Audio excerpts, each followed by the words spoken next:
other day you called it a day of love. That sparked a lot of reaction, given that many police officers were attacked and there were mobs shouting, "Hang Mike Pence." Can you understand why many Americans would view it as a dark and tragic day in our history? Donald Trump's increasingly strained relationship with the Fox News network is likely to get a lot worse because he just concluded probably the most humiliating interview he's ever had on Fox with host Howard CTS, who repeatedly fact-checked Trump to his face and then afterwards to the audience. This is brutal. But before we unpack all that, if you end up liking this video and you want to support the channel, please be sure to hit the like, subscribe, and alert bells before you go. All right, friends, we've got several clips of talk about in this video. Again, I'm stunned that Donald Trump agreed to this, perhaps because he assumed it was Fox, and therefore he'd probably get a softball interview, but he sat down with media buzz host Howard CTS, who is one of the few who will occasionally show signs of journalistic integrity. Well, I don't know what got in CTS's Wheaties this morning, what he ate with his cereal, but he was feeling himself. And he gave Donald Trump what was probably the most humiliating interview on Fox. We're going to play the clips and unpack them together. Being down with us here at Trump Tower. Thank you very much. It's been fun. Thank you, Howard.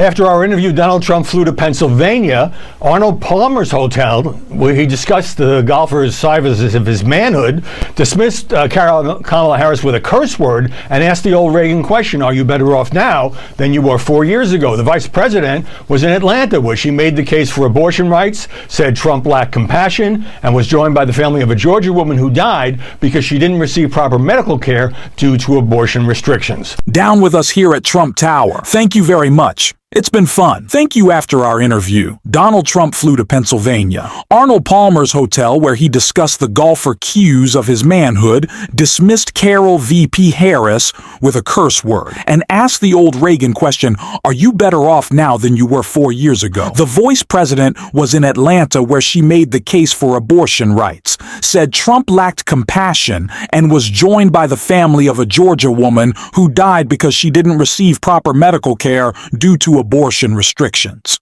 Those things. Your famous line about Springfield, Ohio, and I take your point that 15 to 20,000 legal Haitian immigrants settling in that area causes a lot of friction.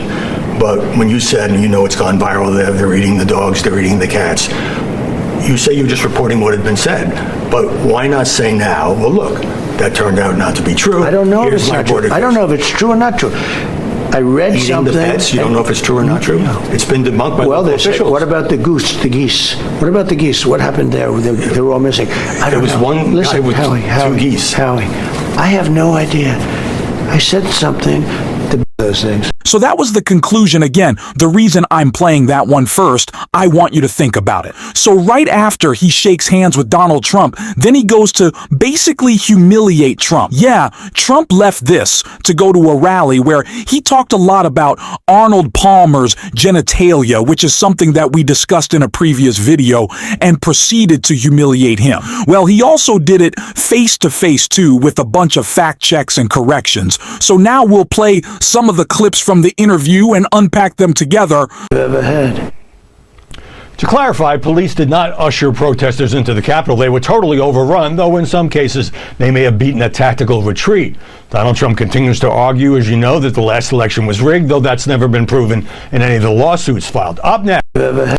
Again, he's just unable to articulate, I just said things well. As President Obama recently said at a rally, and we'll probably do a video about this, because it was one of Obama's best rallies, what presidents and former presidents say matter. It matters, just by definition. I'm sorry, there is no idle threat, idle words. That's why presidents of both parties and former presidents of both parties have to be very careful about things they say. But Donald Trump didn't just say something stupid. He said something deliberately, maliciously, and then doubled down on it. And so did his running mate, J.D. Vance. Donald Trump's lies, and they were lies about Haitian migrants in Ohio, have been repeatedly debunked, even by Republicans who are politically aligned with Trump. It is a categorical lie. There is no truth to it. And Donald Trump should have corrected the record when that was brought to his attention. But quite frankly, he should have never said it in the first place without, independent corroboration. So again, this is just an example of how manifestly unfit he is for office. But he continues to demonstrate that in this interview. The other day you called it a day of love. That sparked a lot of reaction, given that many police officers were attacked and there were mobs shouting, "Hang Mike Pence." Can you understand why many Americans would view it as a dark and tragic day in our history? The crowd I spoke before, which you rarely see, I have pictures of it, massive, but nobody wants to put them in. It was the biggest crowd I've ever spoken to, and I've spoken to the biggest crowds. I've never seen that many people. A small group of them, and peacefully and patriotically, which nobody uses, my words were peacefully and patriotically. A small group went down to the Capitol, but they came because they thought it was a rigged election. This was a protest against a rigged election. And I can't say exactly the number, but I've had massive crowds, and this was by far the biggest crowd. I've spoken to the crowd at the Washington Monument and the Lincoln Memorial on the 4th of July. This crowd was bigger.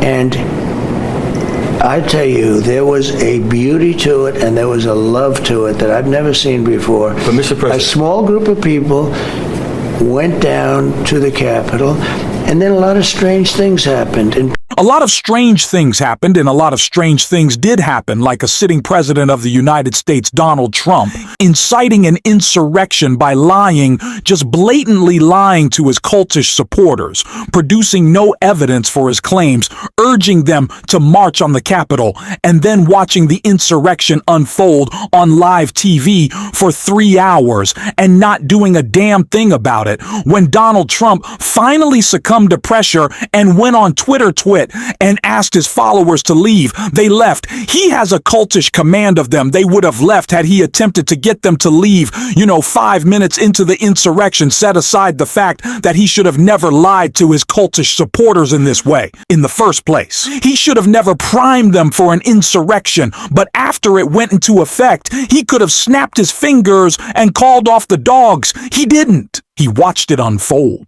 It was a dereliction of duty for 3 hours, unlike any we have ever seen from a sitting president. And that the important thing to remember as a sitting president, Donald Trump, had the highest level of constitutional power, but constitutional obligation as well. Civic obligation to stop the insurrection, to crush the insurrection. And he wasn't Nancy Pelosi's fault, wasn't the DC mayor's fault. Donald Trump had the highest level of responsibility and the highest level of power. None came close, and he failed spectacularly. That alone disqualifies him to be president. But of course, his cultist supporters don't care, and instead, he's doubling down on the rhetoric that January 6th was a day of love when it wasn't. Multiple people died in connection to January 6th. Police officers were battered and bruised and traumatized, and one of Trump's own supporters was killed when she attempted to breach the rotunda to kill Congress. People, he doesn't care. General Jim Mattis, who was your Secretary of Defense, has now joined General Mark Milley, who was your Chairman of the Joint Chiefs, in saying, this is their quote, "You are the most dangerous person ever." I assume you'd like to respond. Well, they were not my cup of tea. They were woke. You know that. They were not great generals, in my opinion. I was asking them advice. I didn't agree with the advice. Look at the advice that Milley gave to Biden on Afghanistan. Move the soldiers out first. No, you have to move the soldiers out last. I don't respect them as soldiers. I never did. I fired them both. General Jim Mattis. So, and this is where Trump's cognitive decline kicks in. He didn't fire Mark Milley. Mark Milley remained the chairman of the Joint Chiefs OFA. He said he fired them both, but he didn't Mark. Milley remained the chairman of the Joint Chiefs of Staff, even though Trump appointed him under the Biden administration. He was appointed by Trump, served under Trump, continued under President Biden, and then left his position, resigned last year. So Trump is number one. Again, total state of cognitive decline about that. But number two, again, the hypocrisy. It does matter to us. They don't care. Republicans, shamelessness is their superpower. I think it actually delights them. I think they take joy in being so nakedly hypocritical and inconsistent because they know that it infuriates a lot of us on the left who are expected some form of internal consistency. They don't care. And this is something that we're going to have to evaluate, I think, as part of our ongoing political enterprise. And certainly they should pay an electoral consequence for their hypocrisy moving forward, which is why it's good that Democrats are reclaiming notions of patriotism. The Democratic Party is the patriotic power party. The Republican Party is not patriotic by definition if you want to elevate Donald Trump above the Constitution, which they do. If you support Donald Trump, even though he's publicly said he wants to terminate the Constitution, if you want to support Donald Trump when he, bi-fi our foreign adversaries and puts down our war veteran, our combat veterans, our lifelong soldiers who have dedicated themselves to this country, you just don't love this country by definition, as far as I'm concerned. But of course, Donald Trump is like, well, what about the advice that they gave President Biden over Afghanistan? I'll also remind you that Donald Trump was the one who set the stage for the Afghanistan withdrawal. He didn't have the courage to actually withdraw from Afghanistan, even though he had 4 years to do it, and publicly promised that he would. Instead, he inked the terrible, objectively terrible Doha Agreement, cut the Afghan government out of the negotiations, dealt directly with the terrorist group known as the Taliban. Democrats did that. Republicans be furious. They don't care when Trump does it because he's perfect in their minds. He can do whatever he wants. Trump did that. Trump failed to enforce the terms of the deal. He gave the Taliban everything they wanted. Everything, including Trump, arranged for the release of 5,000 imprisoned Taliban fighters who went back to the Taliban and joined the invading force, which swept the country and conquered Afghanistan. Donald Trump did that. Donald Trump continued to retrograde, reduce usage troops, and personnel and presence, and manpower, while effectively boosting the manpower of the Taliban, and he didn't make the Taliban agree to any of their terms other than to not shoot U.S. troops. That's it. It was a disastrous asymmetrical deal, which was asymmetrically enforced. Then it set the stage for disaster, and it's a testament to the competence of the U.S. military that they were able, under those circumstances set forth by Trump, to still airlift more than 100,000 out. I think it was 120,000 people out of Afghanistan as the country was falling. That was on Donald Trump. But again, Trump doesn't care. Now, I mentioned Trump bodifying our foreign adversaries. Well, he does it here too. Once again, he doubles down on the rhetoric that our foreign adversaries are actually great people. And the real problem are Democrats. The outside people, the so-called enemies, if they're enemies, and they might not be enemies, if you have a smart president, they can be handled. But when you have people investigating my campaign, when you have people, they spied on my campaign, Howard. You understand that. That's been proven. But they spy on your campaign. The Russia hoax was all made up, and now it's acknowledged that it was made up. All of these different things. You have the 51 different agents saying it was from Russia, and now they all say it wasn't from Russia. Okay, so we were lying. Many other things. Many. I could go. You just don't have enough time. But what they've done is so terrible. Who's ever heard of anything like this? Adam Shifty Schiff. He's a crooked guy. He's a crooked politician, 100%. And he's going to be a senator now. Can you believe it? But again, he's a political opponent of yours. He's not. Is he an enemy? No, he's a. Well, of course, he's an enemy. He's an enemy. So again, doubles down on it. He says, Putin are so-called enemies, and they might not be enemies, but Adam Schiff, a political opponent, he is an enemy. And he's just doubling down this rhetoric where Trump says that, the real enemy is the enemy from within Democrats. And he says that the military might need to be deployed against them.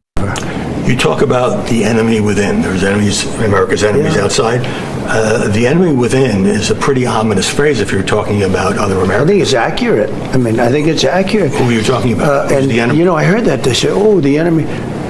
He thinks it's accurate. He's doubling down. Again, we've not heard this rhetoric. MAGA flipped out when President Biden gave the speech at Independence Hall. You know where it was. The red and blue lights, they call it the dictator speech. And he gave so many caveats. He said, I'm not referring to all Republicans, not even most Republicans. He says, I think most Republicans are good and decent people. And he went on and on, waxing poetic about how amazing Republicans were. And then he called out MAGA. Republicans, a subset of MAGA Republicans and bad faith actors on the right, said, I can't believe the President of the United States is hating all Republicans, even though he explicitly, you don't even have to infer, because he said it specifically that he wasn't referring to all Republicans or even most Republicans, while Donald Trump can say stuff like that. And they bent over backwards to make excuses for it. Really pathetic, hypocritical stuff.